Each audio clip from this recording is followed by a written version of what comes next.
My name is Valentina Herrera, and I was 29 years old when I learned that your own mother can treat you like domestic help and call it family love.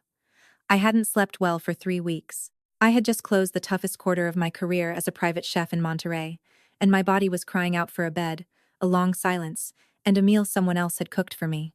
When my mother asked me to travel to Guadalajara for my father's 60th birthday, I said yes before I even thought about it, because a part of me still believed that going home was synonymous with rest. I arrived on a Friday afternoon with my knife case, a carefully folded burgundy dress, and a small jar of Papantla vanilla that I had saved for the cake. My mother, Rebecca Herrera, opened the door, looked me up and down, and without a greeting, handed me a piece of paper folded into quarters. I opened it in the hallway. It was a list. 30 dishes, 30 guests, 3 courses, and at the end, written in her perfect handwriting, a single line: "You cook for 30. You don't sit at the table." I laughed because I thought it was a cruel welcome joke. Then I saw the dining room table. It already had 29 place settings, 29 porcelain plates, 29 glasses, 29 napkins folded like fans. I counted twice. Only one was missing mine. I asked her where I was supposed to sit. My mother adjusted a flower in the centerpiece and said without looking at me, "Vale, you're the one cooking. Those who cook don't sit with the guests. Don't ruin the aesthetic." Just like that, with that word, aesthetic, as if I were a poorly ironed tablecloth. 3 years later, my phone rang at 5:15 the morning, and my brother was crying so hard he couldn't finish a single sentence. Before I tell you why he was crying and why that night I was already in another country, tell me something. What time is it where you are listening to this? What city are you in right now? I want to know how far this story travels because what happened next taught me something I will never forget. There are people who only use the word family when they need you to forgive what they chose to destroy. That night, I didn't cook. I went up to my old room, which my mother had converted into a storage room for Christmas decorations, and sat on the floor among boxes of ornaments. I took out my phone. At 9:10 at night, I bought a flight to Mexico City for 6 a.m. the next morning. I left the list on the pillow of what had been my bed and went downstairs with my suitcase. My mother was in the kitchen, checking the pantry. She saw me with my luggage and said, as if it were nothing, "Valentina, don't exaggerate. You've always been so dramatic." My father, Ernesto, didn't look up from his newspaper. My younger sister, Daniela, pretended to look for something on her phone. Nobody got up from their chairs. I slept that morning at the Guadalajara airport with my knife case between my legs and the jar of vanilla in my coat pocket. The next morning, I landed in Mexico City without a plan, only with a number I had saved for years. Marisol Peralta, my friend from culinary school, answered on the second ring. I told her everything in the taxi. When I arrived at her apartment in Roma Norte, she opened the door with a cup of coffee in her hand and said, "Stay as long as you need. No one here is going to put you on a list." I slept for almost 3 days straight. On the fourth day, I woke up to messages, many messages. My Aunt Lena wrote asking how I could be so selfish as to abandon my father's birthday. My cousin Lucia sent me a screenshot of my mother's Facebook post. It was a photo of the table of 30 smiling guests, of the cake someone else had bought last minute at a random bakery. Below, my mother's text read, "Thanks to all who were present for my husband on his 60th birthday. We regret the absence of our eldest daughter, who preferred her career over her family. We pray for her. We pray for her as if I were sick, as if I had died, as if I hadn't traveled 1,000 kilometers with my knives to cook for 30 people who weren't going to offer me a chair." The post had 183 comments. Neighbors offering prayers, church friends saying that children today have no respect. A distant cousin who wrote that I was always difficult. A woman I didn't know asked for my mother's bank account to send a gift of emotional support. My mother replied with the details in less than an hour. I lost 2 clients that week. A lady from San Pedro Garza Garcia canceled a private event because she heard from my aunt that I had an episode. A restaurant where I did consulting postponed my contract. The word episode moved faster than the truth. Marisol let me use her kitchen to record videos, remake my portfolio, rebuild my name from scratch. I cooked without hunger, tasted without flavor, smiled on camera without wanting to. At night, I thought about the list. 30 dishes, a single line. You don't sit at the table. Something inside me changed. It stopped burning, stopped trembling. It became cold, focused, and permanent. 2 weeks later, I went to file a complaint. Not for the dinner, but for the money. I had discovered that my mother had been collecting payments for years into an account in my name, an account we opened together when I was 19 to receive my first income as a cook. I never closed it. She, however, continued to use it. Deposits from clients who thought they were hiring me, transfers from relatives sending money for Valentina, even recent contributions of false emotional support for my absence. Everything went into that account. She withdrew everything. The public prosecutor listened to me with that face I already knew. He asked me questions that hurt more than the crime itself. Your mother had legal access to the account. Did you sign any authorization? Couldn't it have been a family misunderstanding? Are you sure you want to proceed against your own mother? Each question sounded like a hand on my shoulder, asking me to shut up. I left with a case number and a clear truth in my stomach. My mother didn't choose quick cruelty. She chose perfect cruelty, the kind that buries itself under paperwork, procedures, family shame, the kind that makes the victim tire before the executioner.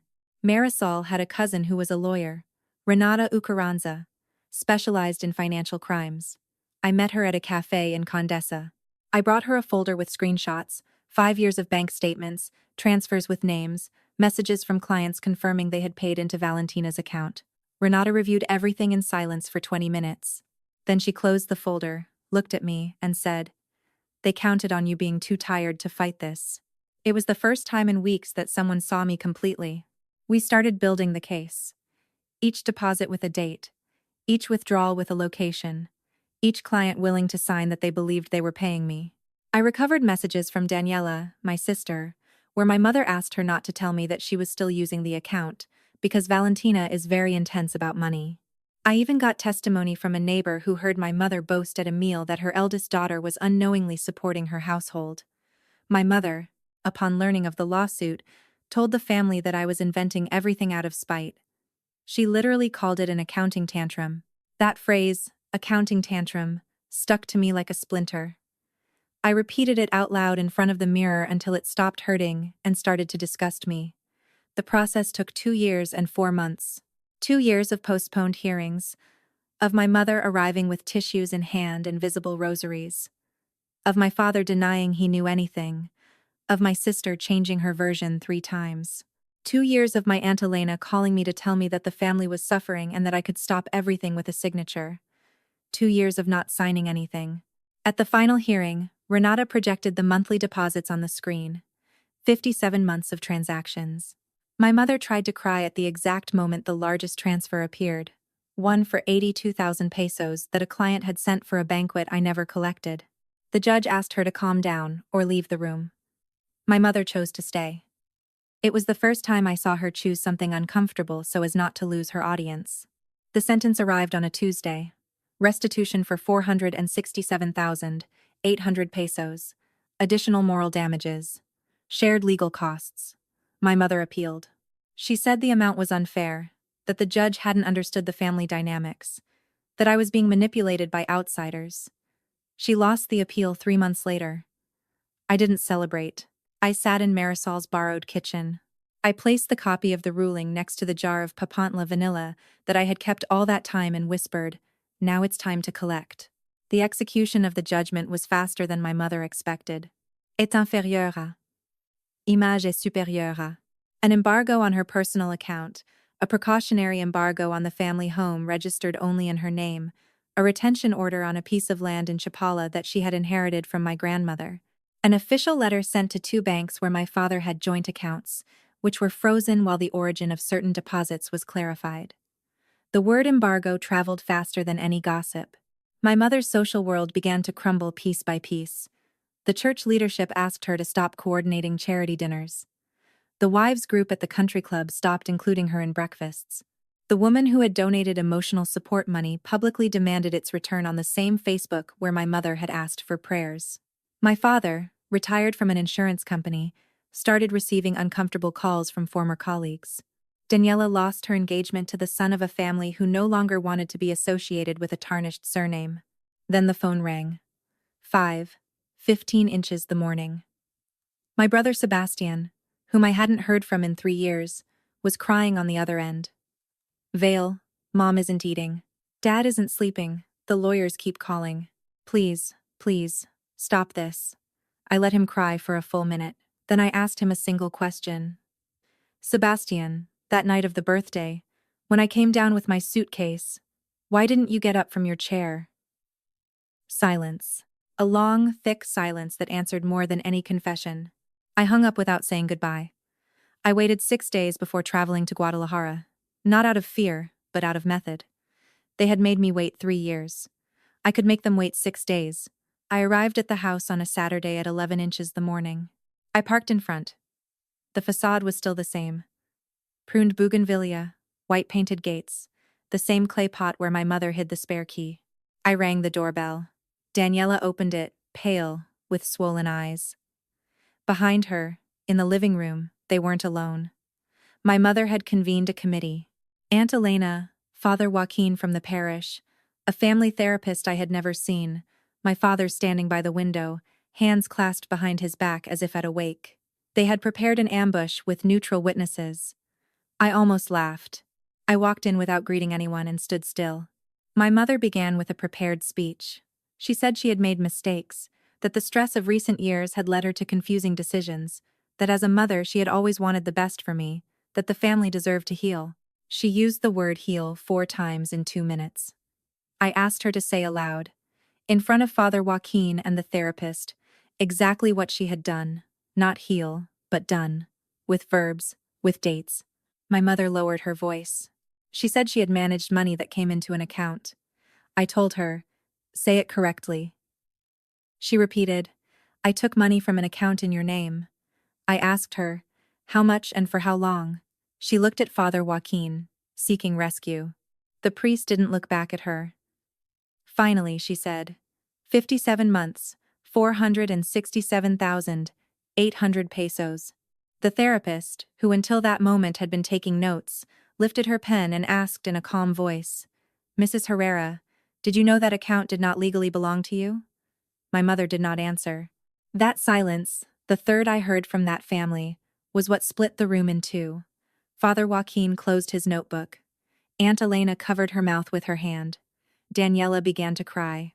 My father, from the window, finally said, Valentina, you're going to make us lose the house. I looked at him and answered the only thing I had left to say. Dad, you put me on a list. I'm just returning the list with interest. I left without closing the door. 3 weeks later, the house went into judicial auction. My mother and father moved to a small apartment in Zapopan. Daniela went to live with Aunt Elena, who hasn't spoken to me since. Sebastian sends me messages every now and then asking to see me. I haven't answered him yet. Someday, maybe. Not yet. I opened my own culinary studio in Mexico City. I named it Table 31 because at this table there's always one more chair than you calculate. I got back clients, gained new ones, started charging what I'm worth again, in an account that only I control. I never recovered the burgundy dress. I never recovered my father's birthday. I never recovered the naive idea that going home was resting. Some losses are not repaired with a sentence, even if the sentence is right. But I learned something I want to leave you with before I finish. Family is not a free pass to betray someone. Forgiveness is not something others can demand of you, just because your pain makes them uncomfortable. And justice doesn't always shout. Sometimes justice looks like documents, patience, boundaries, and a flight bought at 9:10 at night. My mother wanted me to cook for 30 and stand in the kitchen, invisible, useful, and silent. Instead, I served her the only recipe she never knew how to read.